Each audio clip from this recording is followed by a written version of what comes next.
Nimesikia mmemwambia Stephen ya kwamba kulia, kushoto, mbele na nyuma lazima usimame rais. Hiyo si mbaya. Lakini unajua hata mimi niliambiwa hivyo.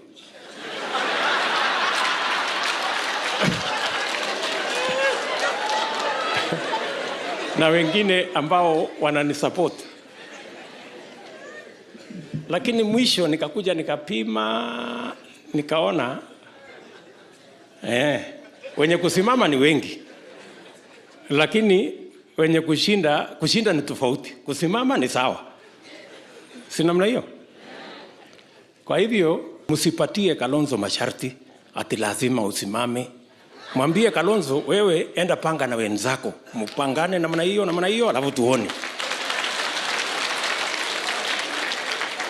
Wewe unajua